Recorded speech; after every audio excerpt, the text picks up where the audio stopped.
आज भारत मातेने मला कल्याणवरनं आणलं ती कदाचित अरविंद बिडवे साहेबांच्या भेटीला. कारण मी असं निराश अवस्थेत फिरत असताना हे मला वाटलं काय अग्निहोत्र. तर मॅडमनी आणि साहेबांनी सांगितलं की आपल्या कुटुंबात सुख शांती आणि समाधान येण्यासाठी आता आपण नेहमी तर घरी हे करत असतो थोडंफार, त्याचं टेक्निक पूर्ण माहीत नसतं. आता इथे याची मंत्र आणि हे मातीचं भांडं जे सायंटिफिकली आहे असं त्यांनी सांगितलं आणि घरामध्ये अनुभव घ्या असंही त्यांनी सांगितलं. आज जेव्हा आपली मुलं आपल्यापासून दुरावत आहेत आणि ते पुण्यामध्ये तर उत्कृष्ट उदाहरणं आहेत, तर साहेबांची मुलं सत्मार्गाला लागलीत आणि मला यांच्या एका मुलामुळे मी खूप आकर्षित झालो, अटॅच झालो. दिल्लीला जाऊन मी नक्कीच वर्ष 6 महिन्यांनी भेटणार. ते आजतकमध्ये एडिटर आहेत आणि मला खूप आनंद वाटला. किंबहुना माझ्या येण्याचं मला सफलता आणि समाधान मिळालं. आता मी मॅडमकडून ते 5 मंत्र त्यांच्या तोंडून रेकॉर्ड करतो, तोपर्यंत ही क्लिप थांबवतो. दुसरा गोड धक्का दिला की 1 ऑक्टोबर ते 11 ऑक्टोबर भोपाळला कार्यक्रम असतो आणि 27 आणि 28 जानेवारी भोपाळ माधव आश्रम बैरागड. हा बैरागड मला बस जातं बैरागडला, आम्ही गेलो होतो बस. म्हणून याच्यात काय फरक आहे? प्रत्येक हवनाचे वेगळे वेगळे प्रकार असतात आणि त्याचे फायदे वेगळे वेगळे असतात.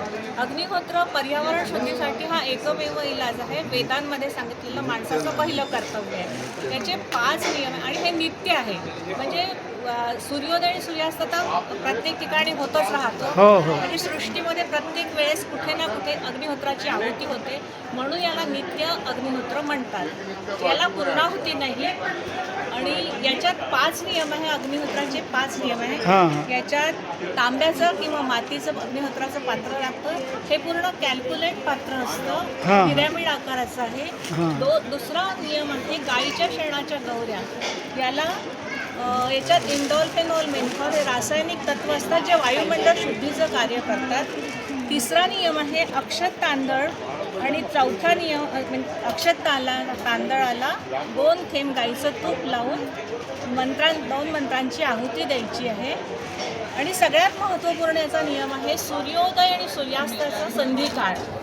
हा संधिकाळ आपण अक्षांश जिथे राहतो तिथला अक्षांश आणि देशांश रेषांप्रमाणे हा केला जातो. तर आज जसं इथे 6:40 अग्निहोत्राची वेळ आहे, त्याच्या 7-8 मिनिट पहिले आपल्याला अग्नी प्रज्वलित करायचं आहे.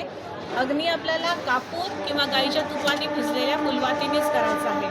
आणि जसं आता हे जळलं तर आपल्या घड्याळीत झालेले आहे 6:40. तर पहिला संध्याकाळचा मंत्र आहे अग्नये स्वाहा अग्नयेदं नमः